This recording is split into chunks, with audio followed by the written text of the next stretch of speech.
When you're running for office, your name is on the ballot. So why not have your website be your name? If your name is John Smith, you need a .vote web address that says www.johnsmith.vote. 2022 will come faster than you think. Visit GoDaddy today and kick off your new campaign with a new personalized web address.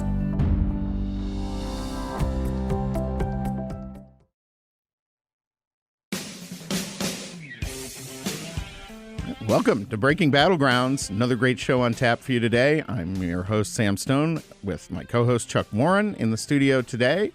Kylie Kipper, the irrepressible Kylie Kipper, our producer, as with us as always. On the line, our first guest, someone I know Chuck and I are very excited to talk to, Matthew Continetti, senior fellow at the American Enterprise Institute. Work focuses on American political thought and history. He has a new book out. It is a fantastic read, which is actually kind of rare to say for political books, to be honest, Chuck. Especially from think tank people, yes. Boy, he's breaking the mold. Yes, he is. Matthew Continetti, author of The Right, 100-Year War for American Conservatism. Highly recommend folks get the book and read it. Fantastic, and thank you for joining us on the program today. Thank you for having me. It's great to be here. Matthew, I think the one thing that would be interesting, and I would recommend people who follow politics to get this book, that people don't realize. They think Trump came along and therefore he blew up the Republican Party. But we've really had these internal struggles for, as your book is, for 100 years. Is that correct? I think that's right. I think there's been a long-running debate within the Republican Party and even within the conservative movement about, where the place of populism in our politics, how much we should be principled conservatives or how much we should be pragmatic. These debates have been going on for quite some time. Matthew, how much of that do you think stems from sort of fundamental differences between Republicans and Democrats, where Democrats generally tend to follow the line much more closely and as a group than Republicans do? I always say doing elections on the Republican side of the aisle, you are herding cats. Right. Well, the Democratic Party is really a collection of interest groups, and so it's kind of good for each group to fall in line as long as they're getting what they want out of the federal government. The Republican Party is slightly different, especially since the rise of the conservative movement over the last 50 years. It's really always engaged in debate over principle. How are we going to limit government, or how are we going to restore the principles of the American founding? And that's it's harder to reach an agreement on that because people have different views of the end goals, and also people have different views of the means by which to attain those goals. Well, I think one thing too, reading your book and realizing is we probably all here have sort of grew up at the age of Reagan or post-Reagan, right? So we always viewed this leader came along and he was able to unite the party because, frankly, he was able to unite them against communism, against Russia, right? There was this common denominator that all our various, our supply siders, our pro-lifers, everybody was able to come together, and he had this unique talent for bringing us together. Is that a correct assumption? And do you see any leadership like that from anybody currently who's a Republican office holder? Well, I think you're right to say that the conservative movement was held together really for 50 years by anti-communism, by opposition to the Soviet Union and to the threat of world communism. And Ronald Reagan, as a conservative leader, prioritized the fight against the Soviet Union and the fight against communism. His second most important issue, though, was combating stagflation in the economy. The economy of the late 1970s was similar to the economy of today. High inflation and not much economic growth. And so Reagan really stressed the economy as well as foreign policy. He was a successful leader, an incredibly consequential president. When I look at the political landscape today, I don't see many people reflecting either Reagan's principles or as just as important in my view, his attitudes, his personality, his optimism, his future orientation, and I look for this in politicians all the time, his sense of humor. People forget that having a sense of humor is a very important quality in a politician. Is it more important now when essentially you have a portion of the country that can't seem to take a joke? I actually think in a lot of ways it's more important because it humanizes that person for everybody else. Well, I have to say, for all of his faults, President Trump has a sense of humor, and he often makes people laugh, and he kind of understands the entertainment aspect of politics, I think, better than most anyone on the political scene. That's been to his advantage since he first appeared on the scene in 2015. It seems like we're in a time when you have global forces with China, what's going on throughout the world, and with inflation here in this, in our economy, when someone could build that type of coalition, like you're talking about with Reagan, on essentially the same issues. But you're right. I don't really see anyone who can tap the full spectrum to do that. Yeah, one of my heroes, the late political journalist Jack Germond, used to say, when the economy is the issue, it's the only issue. And I think that's the case today. The American people think that we're in the middle of a recession, and I think they're looking for answers. There are plenty of people complaining about the high prices, about the loss in our standard of living, but there are very few people who are advancing ideas about how to correct that. And that was, I think, one of the strengths of the conservative movement in the years before the Reagan Revolution in 1980, which is that conservatives had a lot of populist grassroots support, but they also had a lot of ideas that had been shaped by intellectuals about what to do to increase freedom, prosperity, and human flourishing. Well, I remember running campaigns in the 90s, and you had all these think tanks, like the Heritage Foundation was one, and you can go and they had these list of solutions and policy proposals that you can use on the campaign trail, and we don't have that now. We were talking on the show a couple weeks ago. I have a friend who's a chief of staff for a fairly prominent member of Congress who's a Republican, and we were discussing, my point was, unless we win 20-plus House seats, you cannot say there was a wave. Mm-hmm. And I said, and I don't know he goes, you mean our message? I go, so what's our message? Biden's bad? And he goes, is it that specific? And we don't, and that's one thing I talk about. So you have three main issues right now, it seems like Republicans could really take advantage of: crime, immigration, and inflation. And I don't hear really one consistent solution, and that's something that's missing from the party a decade plus ago. There's just nothing there. It's just Biden's SOB.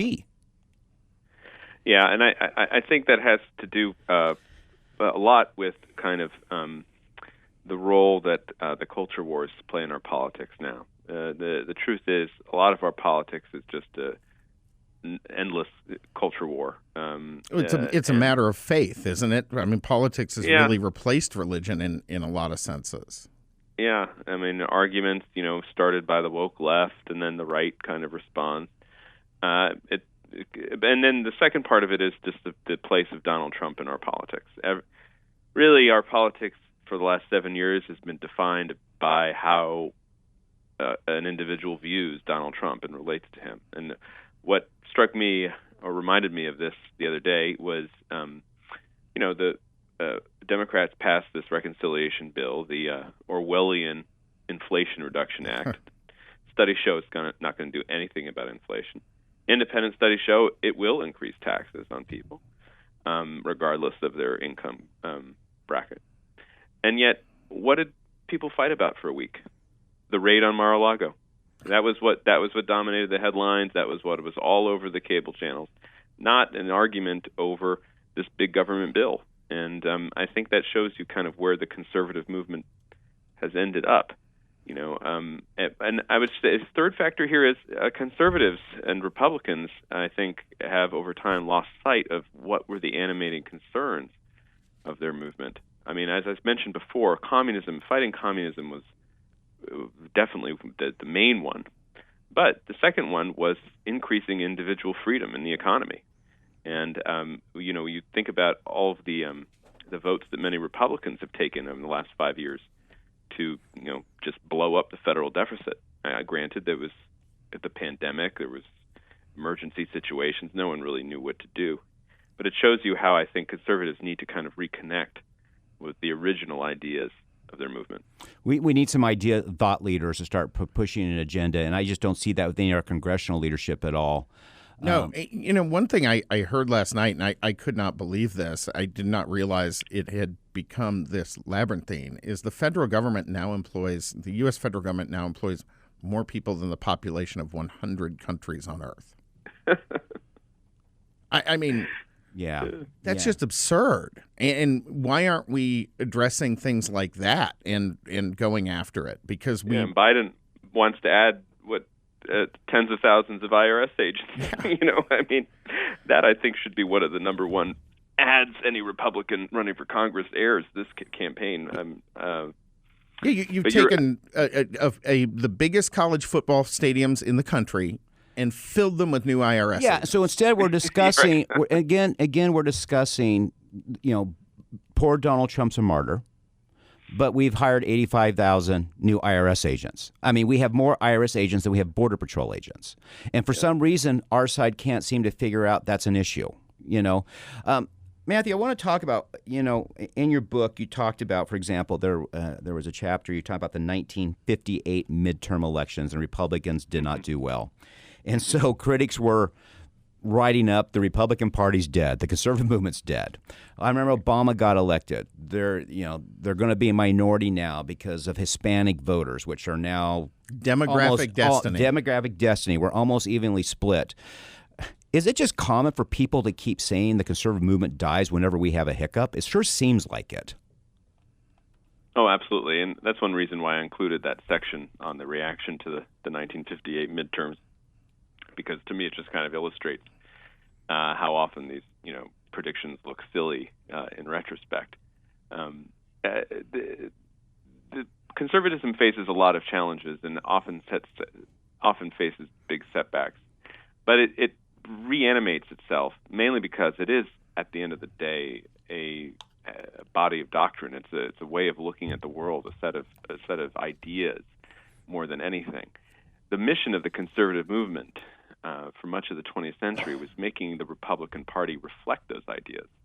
And so that the Republican Party has become kind of synonymous with the conservative movement. But when the Republican Party faces defeats, that doesn't necessarily mean that the conservative ideas have been defeated. It just means that they need to be kind of restored and remobilized. We're getting ready to take a quick break here. The thing I always say is I know America's right of center because Republicans keep running elections, and we generally have a bunch of idiots leading the party and congressional leadership that do not articulate conservative principles or solutions well. But yet we keep winning. At all. They don't articulate them at all. And that is, to me, the biggest clue that America is right of center. Absolutely. And it's also the reason for a lot of Republican success, not so much anything the GOP does, but backlash against what Democrats do. Yeah, absolutely. Breaking Battlegrounds coming back with Matthew Continetti in just a moment.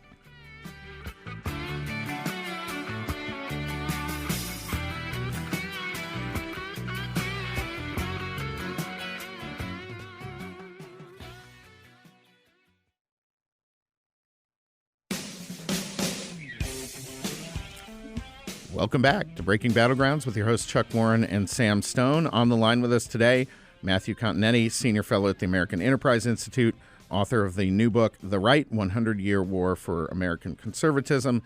And again, Matthew, thank you for joining us on the program. One of the things that's been happening in the Republican Party, obviously I think Trump opened the door for this. We have a lot of populist candidates who have continued to work this angle, but the makeup of the Republican Party is changing. We're getting back a lot of blue-collar workers. We're making huge inroads among Hispanics. These are not traditionally, or at least within the last 20, 30 years, the Republican conservative base. In many cases, they have different policy needs and priorities. Are there historical examples for how the Republican Party has navigated that sort of balancing act? And what do you think we need to do to both benefit from those trends but also maintain our values? Well, it's a big question. I mean, there's no question that the parties are realigning on the basis of education. This has been going on for decades, but it really accelerated under President Trump. And in fact, we've seen some data that indicate that differences in education matter much more than differences in ethnicity or even race. And so this is why you see the Latino vote, the Hispanic vote, split in some polls in recent months, split between the Republican and Democratic parties, which means huge gains for the Republicans. So this educational sorting is important because it means that the Republican Party is filled with more voters who do not have a 4-year college degree, and parties are ultimately reflections of the membership.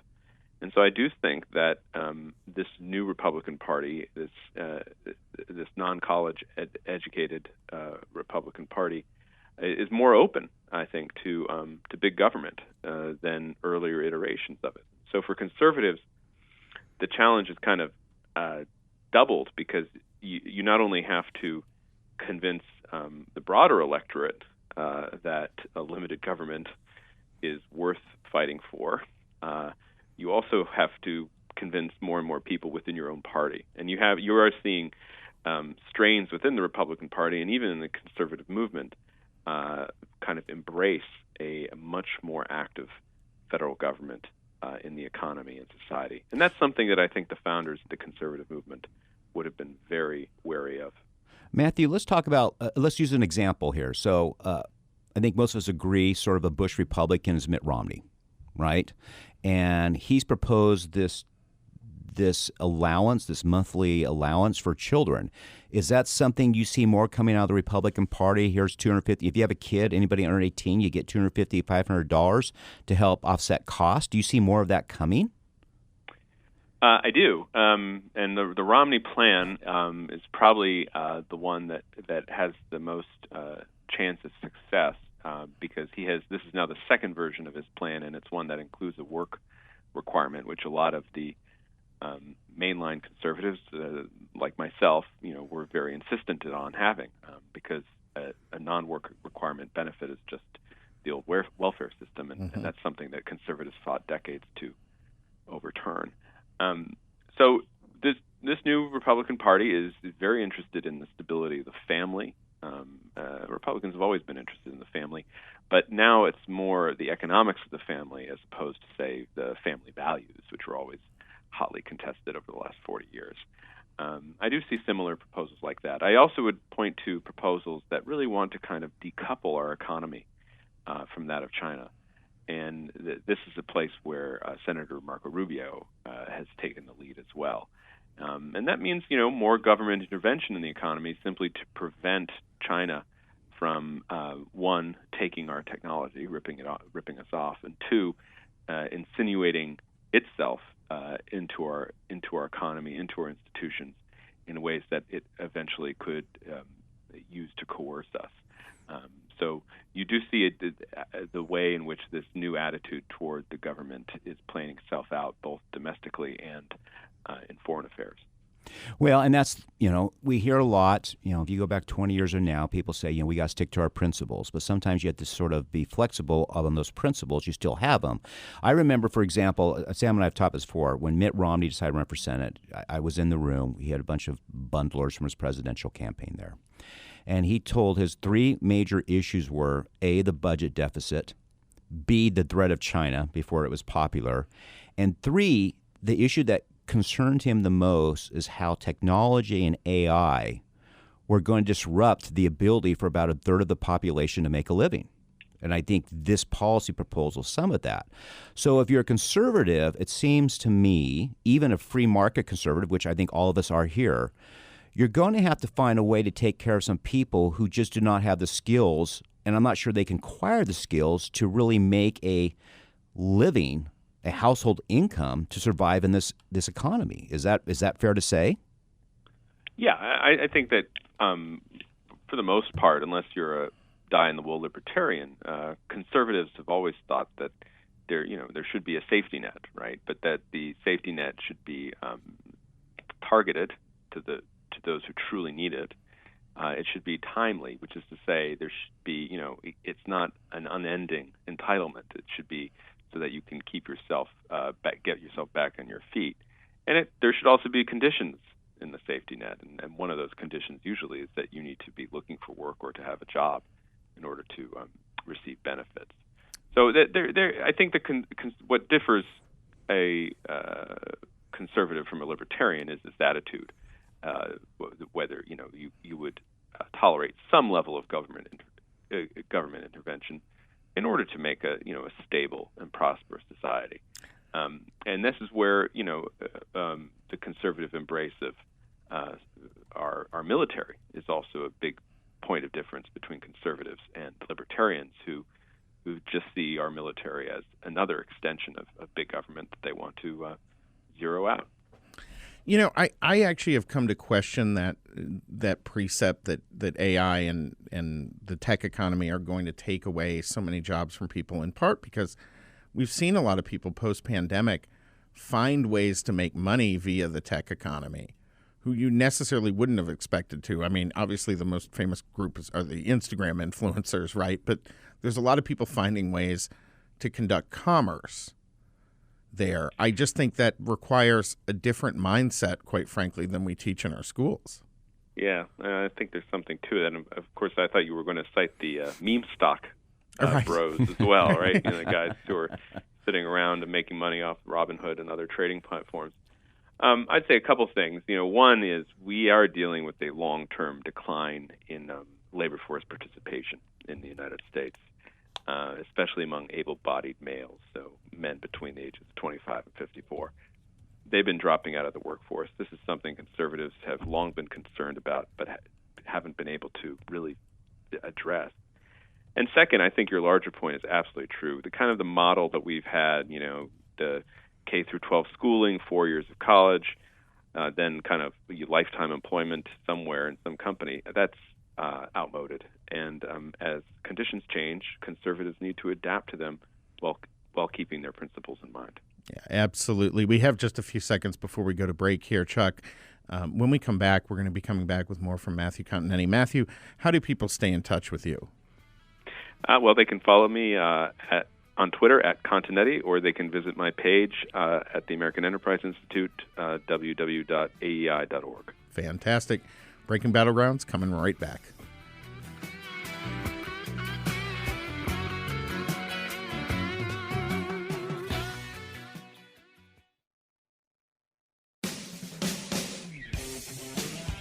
Welcome back to Breaking Battlegrounds with your hosts Chuck Warren and Sam Stone. On the line with us right now, Matthew Continetti, Senior Fellow at the American Enterprise Institute. Follow him on Twitter at Continetti. Chuck, you had a question I thought was really good during the break, and I want to go straight to that.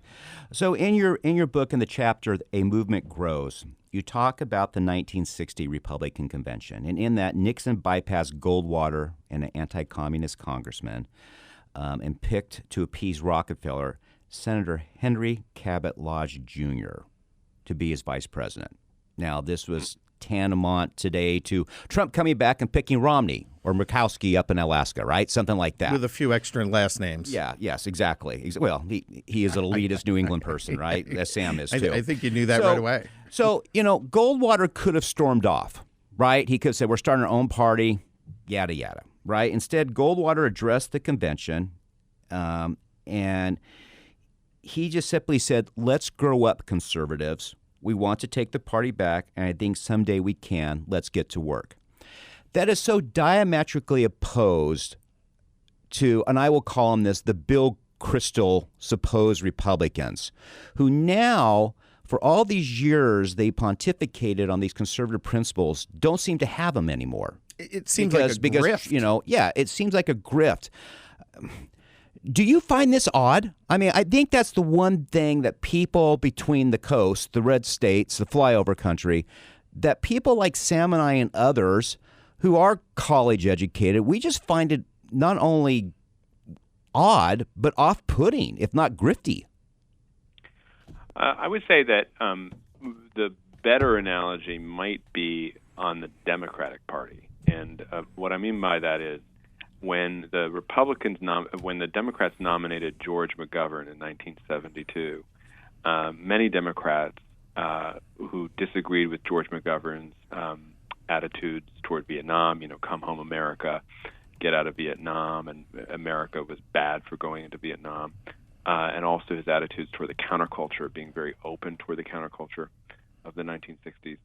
Many Democrats began moving away from their party because of that nomination. Eventually, they ended up in supporting Reagan in 1980, and then basically ended up becoming Republicans during the Reagan years. And what I find interesting is many of the people who have links to that group that moved from the Democratic Party to the Republican Party are now leaving the Republican Party because of Donald Trump and because of their dislike of him, and also their disagreements with him on some big questions like foreign policy and trade and immigration.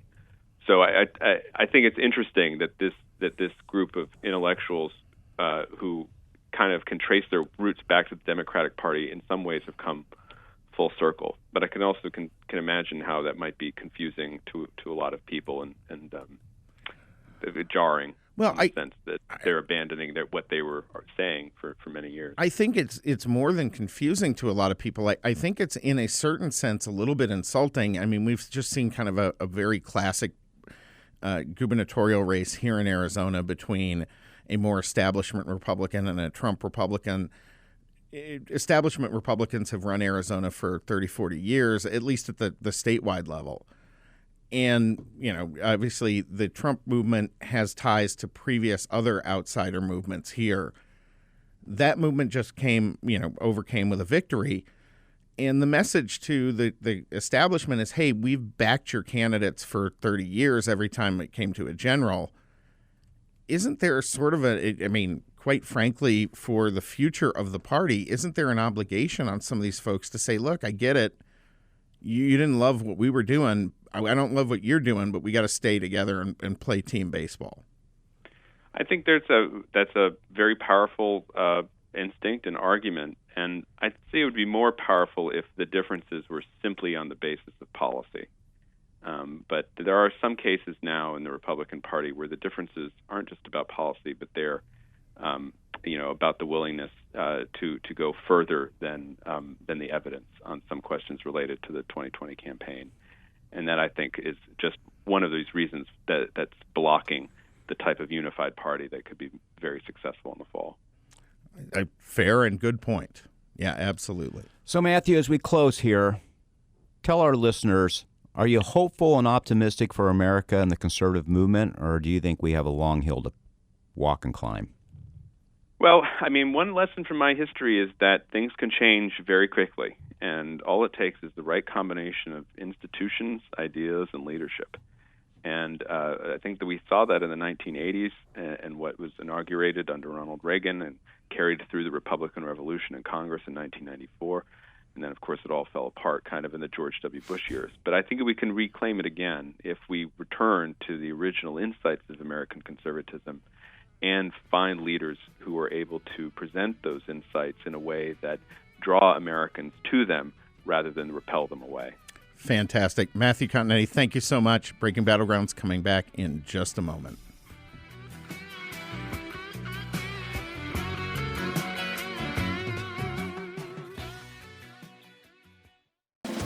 "2020 sure was a fun political year, wasn't it?" Well, if you're up for the challenge of taking on the political field in 2022, then you can get a head start on all your opponents by going to GoDaddy.com and securing a .vote web address with your first and last name.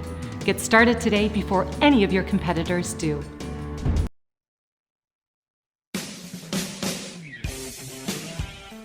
Welcome back to Breaking Battlegrounds with your host, Chuck Warren. I'm Sam Stone. In the studio with us, as always, the irrepressible Kylie Kipper, Jamie Kleshik, our digital wizard, and in the audio booth, Jeremy, the god of audio. He makes us sound good, which is impossible. I don't know how he does it. Folks, on the line with us right now, a guest I'm very excited to talk to again, Tom Horne, candidate for Superintendent of Public Instruction, now the general election nominee for the Republican Party for the state of Arizona, someone who has extensive experience in elections and is running against somebody, quite frankly, Chuck, who is a wackadoodle. Yeah, you got it. What are the differences? So let's say you and I and Sam are going to go door to door, and we should go do that, all of us, one day, pick a neighborhood and go do that. And people say, what's the difference between you and your opponent? What is the difference between both of you? Lots of them. In fact, the most that one can conceive of. First of all, when I left office, as you know, I was superintendent from 2003 to 2011, at which time I became Arizona Attorney General. And when I left office as superintendent, Arizona students performed above the national average on the SAT test, which is a national test that states cannot manipulate. Under Hoffman, the test scores have declined precipitously. I'm about to tell you the reasons for it, to where a majority of Arizona students are not proficient even in reading and math. Now, what are the reasons? First of all, my focus was on academics. That's what I worked on. Her focus is on a lot of other things. One of them is social emotional learning. Social emotional learning detracts from academics because they make teachers play games with the kids. My heroes are teachers who love their subject, science teachers who love science, math teachers who love science, math, and so on. And they've been complaining to me because they want to teach their subject bell to bell, but under social emotional learning, they have to play games with them, like having races where the kids have an egg on a spoon and that kind of nonsense. And one teacher said to me, she was a reading teacher, she said, I told the administrator that my kids couldn't read. I needed to focus on that.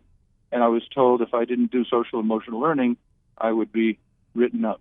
So that's one distraction from academics. And it also, to the extent it's tied into critical race theory, there's also a derogation of the importance of studying hard. They'll say things like, you can't grade kids on whether they come late, or you can't grade them on the basis of whether they do their homework, because that just represents the oppression of the oppressors. So it's actually a philosophy against academic achievement. Another big issue with respect to academic achievement is discipline. You've got to have discipline in the classroom for kids to learn. I served on a school board for 24 years, 10 years as its president, attended over 2,000 meetings as a school board member or president, so I know a little something about what goes on at that level. And I said to fellow school board members when I was elected, as school board members, you are advocates for parents, but be advocates for the majority of parents who want order in the classroom so the kids can learn. Don't be an advocate for the parent who comes in to complain that their child was disciplined for misbehavior and claims that my little darling can do no wrong. As a result of that, we did not reverse a teacher on discipline one time in 24 years, not one time in 24 years. We were known as the toughest district around. The students had orderly classrooms where they learned, the learning went up, the test scores went up.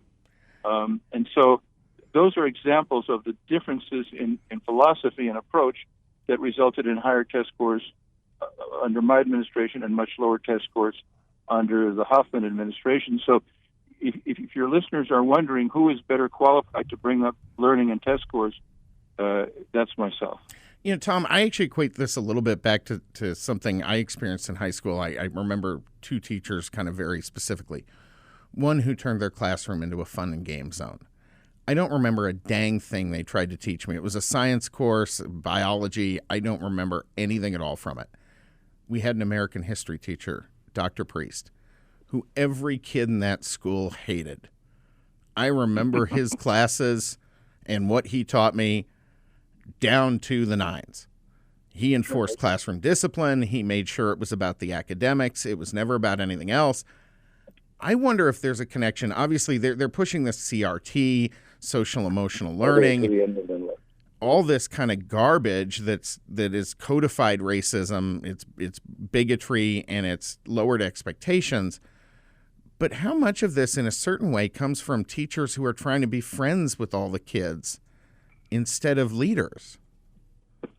Well, that's absolutely correct. By the way, you mentioned history. That's another difference between myself and Hoffman. I believe in teaching objective history. She pushes the 1619 project, which is fabricated history designed to make kids hate their country. Even its own authors admitted it is fabricated history designed to achieve a political outcome. A little further. Yeah, that's right. She has admitted a lot of things. When historians showed that the things were fabricated, her response is, "Oh, that's white historians." So that's another big difference. I'll give you a couple of examples. One example is the fabricated idea that the American Revolution was fought not for life, liberty, and the pursuit of happiness, which is what is in our Declaration of Independence, but that it was for protecting white slave owners in the South from interference with slavery by England. Historians have looked at it, and there is not one scrap of paper from the time that would support that. Well, it's just fabricated. And not only that, but I always actually go back to that period in history, whether we're talking about whether the Declaration of Independence, the Constitution, all these things were written to support slavery, or whether you're talking about the origins of the Second Amendment. That period in history was in many ways sort of one of the most interesting because they wrote voluminous letters to each other back and forth discussing these ideas that would become these documents. We can see the thought. If you actually pay attention to history, you can go back and see the thought processes that went into it. And that is the opposite of what it was. They were trying to design an institution that would end slavery. They just knew they didn't have the support to do it at that time. That's absolutely right. And then another example is they teach the kids that Lincoln was a racist. This is the man who, by the stroke of his pen, against a lot of advice from other people, unilaterally freed all the slaves in the South, and then pushing the 13th Amendment, freed the rest of the slaves. By doing that, he did more good for humanity than any human being in American history, and they're teaching our kids that he was a racist. I'll give you one other example. This is the last one. They teach that the cruelties of capitalism result from the cruelties of the plantation. That's straight Marxism, and it's completely disproved by history, which shows that capitalism raises people out of poverty, and socialism creates poverty. And we can see this because we had a great experiment in the 20th century, Germany and Korea. You had in Germany the same people, the same culture, the same everything, but in the west of Germany, which had capitalism, they had prosperity. In Eastern Germany, that had communism, they had poverty. The same thing with Korea. The difference between the gross national product per person in South Korea is an almost unbelievable 100 times North Korea, and the North Koreans are several inches shorter because their nutrition is so bad. So it's completely contrary to history. It's Marxist propaganda, and we have a superintendent of schools, statewide elected official, who has offered teachers to pay them $5,000 if they'll teach the 1619 project. Oh, my goodness. I think one critical factor, too, about this election is Governor Ducey signed this past week the school choice legislation, which allows the money to follow students. I have no faith Kathy Hoffman will help implement that. What are your thoughts on that? She's done everything that she can to obstruct the education scholarships up till now. This is a program that's been developing incrementally. And I have bitter complaints from people about the way she's administered it, the roadblocks she put in the way of people who want to participate in it, that she asked an Indian tribe to return money that they couldn't afford to return, that she disclosed the names and contact information of the parents who are in the program, claiming it was a mistake, but it doesn't really seem like it's a mistake when she's so hostile to the program. But meanwhile, some of these parents are getting hate mail now.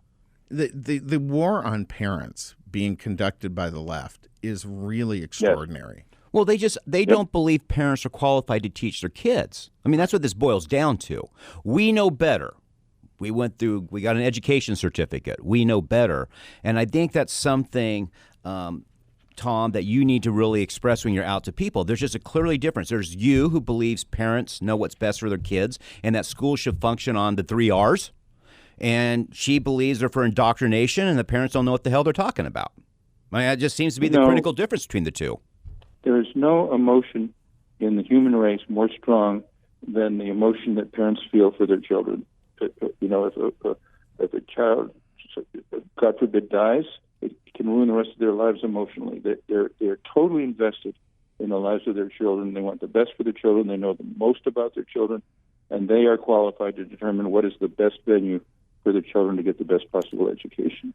Now, Tom, one of the discussions, obviously, that always around education is teacher pay. But I've always said, in talking to teachers, that there is another element to recruiting and retaining good teachers, and that is classroom discipline and security. That a lot of them feel like they are in classrooms that are, quite frankly, dangerous, physically dangerous, and that is something that has gotten much, much worse in recent years. That's a complete bullseye on your part. You hit the nail on the head. Because teachers are actually surveyed when they leave the profession, and the number one reason they leave is not salary; it's lack of support by the administration, and the main element of that is not supporting them on discipline. You have a lot of schools, partly because of the social emotional learning ideology that the current superintendent has promulgated, which says don't discipline kids because it hurts their feelings. Where classrooms have become anarchy. The administrators won't discipline kids who talk back to the teachers and disrupt the education of other students. When they see they can get away with it, the other students imitate it, and the class becomes anarchy, and the teachers can't take it anymore, and they leave. And I would leave too under those circumstances.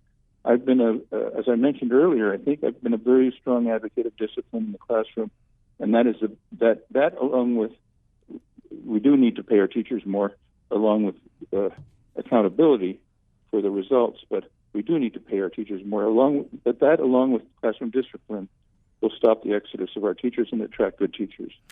Now, what about all these school districts, and this is tied to the critical race theory, social emotional learning, all this kind of ideology they're teaching. We only have about 2 minutes left here, but what about all these schools that are rejecting the officers, the community action officers, or or school resource officers that cities can provide them? Yeah, we call them school resource officers. Well, I have been an advocate for as long as I've been in public life for having a police officer at every school. When I was superintendent, I lobbied the legislature for more resources so we could have more school resource officers.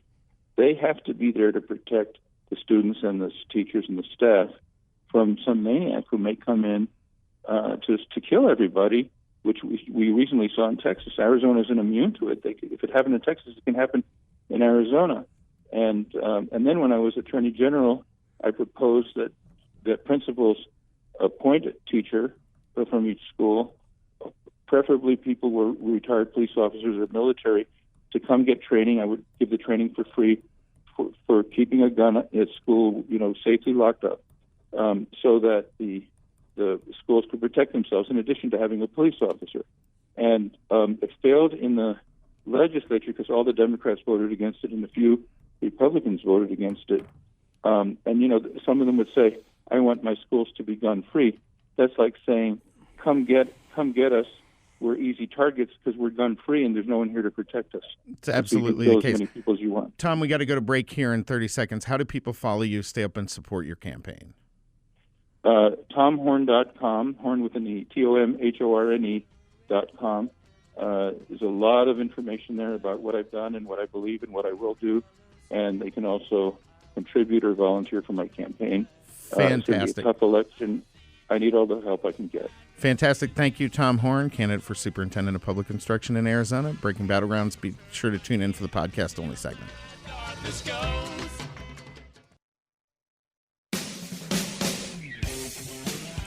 All right, welcome back to the podcast-only segment of Breaking Battlegrounds. Chuck, good guest today. Matthew Continetti had some great things to say. Tom Horne, boy, Arizona, if you don't pick this guy over Kathy Hoffman, we're crazy. Well, the problem is, I think, if Tom could go out and make sure his message gets to voters, I think he'd win by 20 points. I agree. It really has to do with money. It really has to do with message. I was thinking as we were talking, I was writing notes down here, and Kylie was peeking. We need to almost send a weekly newsletter of talking points to candidates. What are the 3 things you're going to do and be consistent? And I think Matthew Continetti was hitting on that as well. I am convinced how bad Republicans are at politics. because we have so many elected offices with so many subpar people, and we keep winning. And it just tells you internally a gut check. This is a right-of-center nation. Yes. I think the one thing, and I want to get this to Matthew Continetti, maybe we can get him back in sometime here in the future, is whereas Trump broke people's minds like Bill Kristol and finally just realized, look, I'm just going to do my grift. He left a lot of broken bodies behind him. Yeah. What he's also not understanding is, look, for any company, for any country to succeed, you have to have some people with institutional knowledge and experts. I think we both agree on that. Yeah, certainly.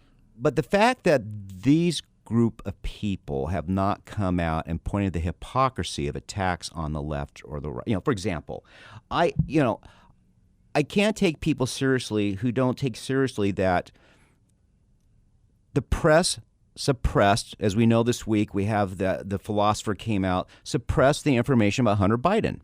Polling has showed, and I looked at 3 different polls now, 4 to 17% of Democrats stating had they known about Hunter Biden and the laptop contents, they would not have voted for Biden.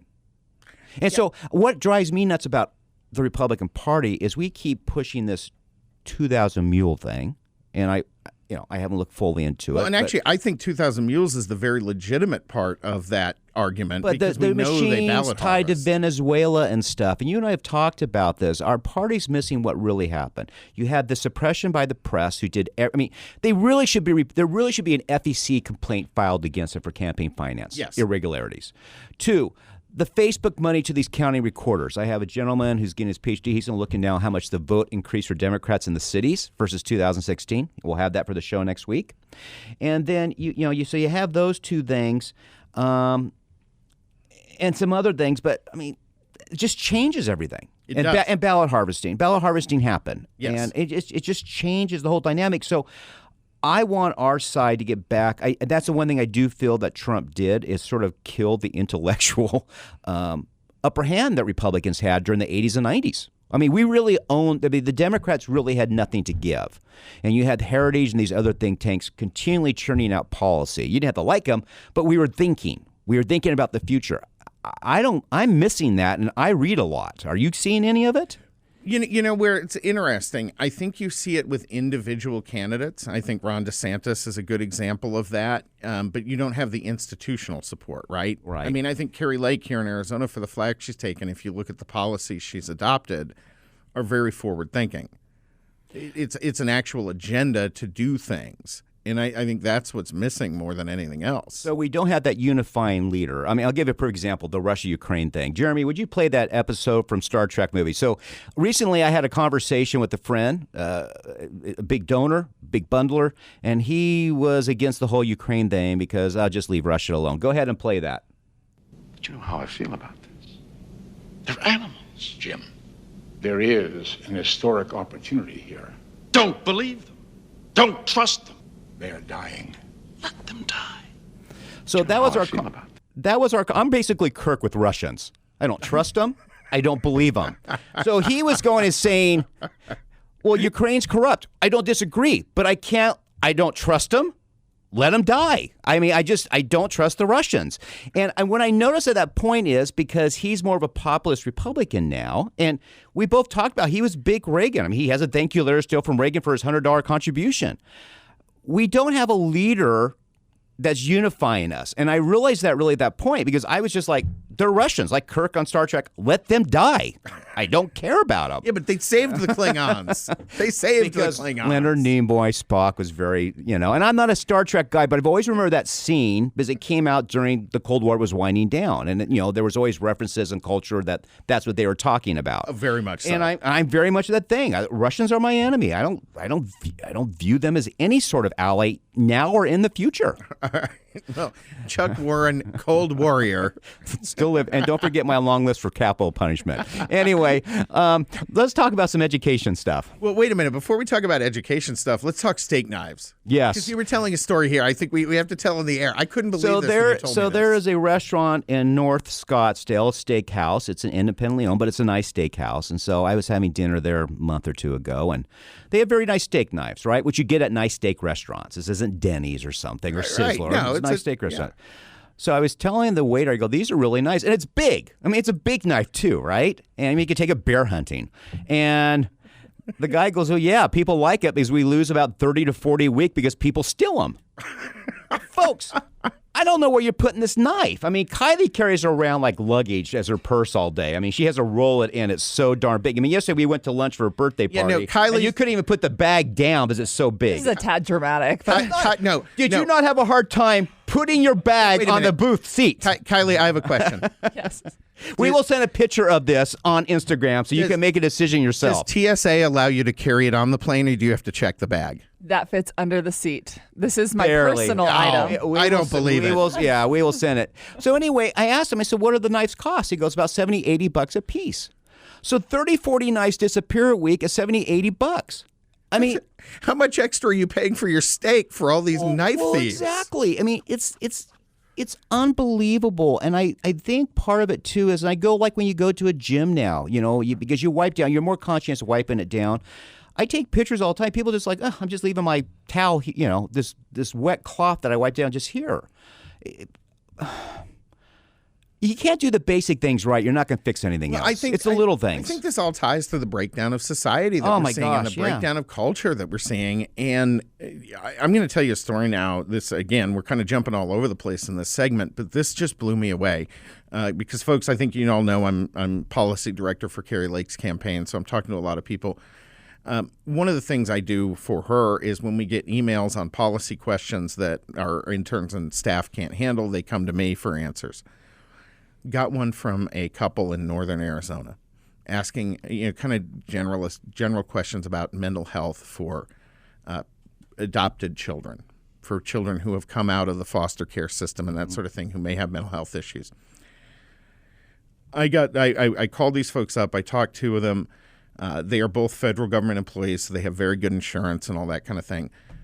They have a kid who they adopted who's now 14.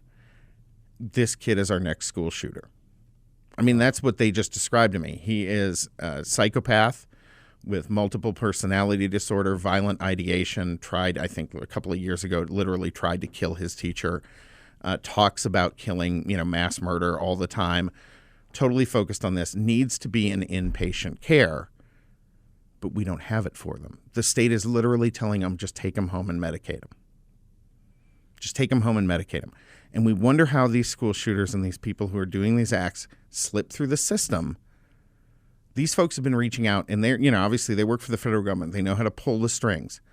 They've been reaching out to everyone in the state to try to get some help, to try to figure out what they do with this kid. Obviously, they have to be very nervous. They have him right now in an inpatient facility in another state on their private insurance. That's running out. This kid's going to be coming home to them. He's clearly a danger to himself and others, including them. What do they do? So what can the state do for that? Well, that's the problem. We have nothing. But what should we do for it?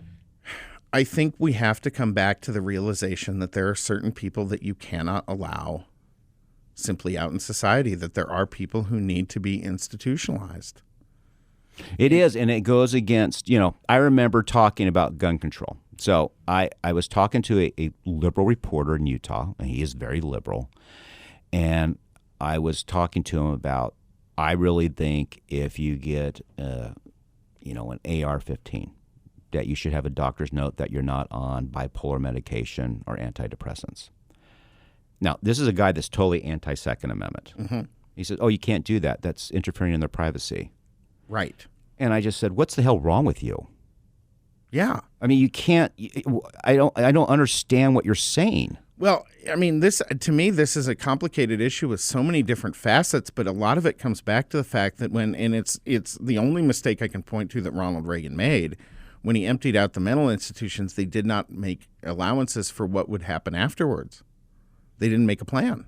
No, well, it goes what we did in Iraq. You kick Saddam out. What's your next? We didn't have a plan B once he was gone, right? No, and you have to with these kind of things. Yeah. And if you're these parents and you're in this position, you're terrified. Can you just imagine the horror they have every night when they go to bed and wake up? Right.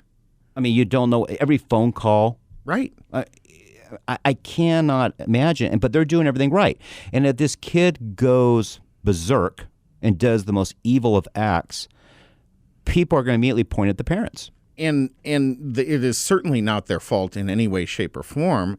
You have a kid who is very, very mentally ill, who needs to be in an inpatient treatment facility potentially for the rest of his life.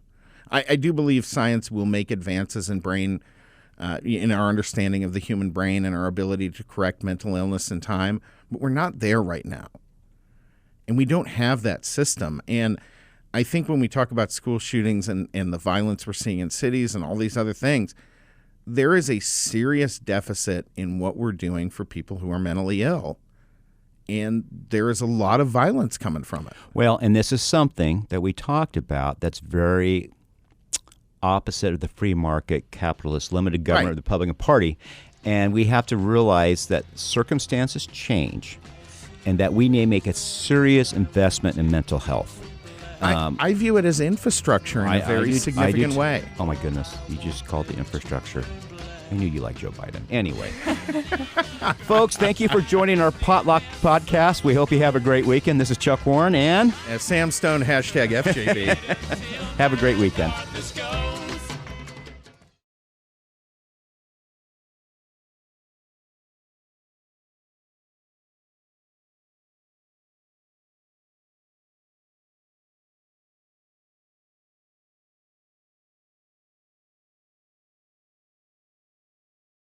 Running for office? You need a campaign website. Introducing the web address of the democratic process, .vote. So how do you purchase your .vote website? Visit www.yourname.vote. Type your website name, example www.johnsmith.vote. It's available. Add your web address to your cart and check out. Once checked out and have received confirmation, you may begin to create and utilize your website to connect and engage voters. To learn more, visit get.vote. Happy campaigning!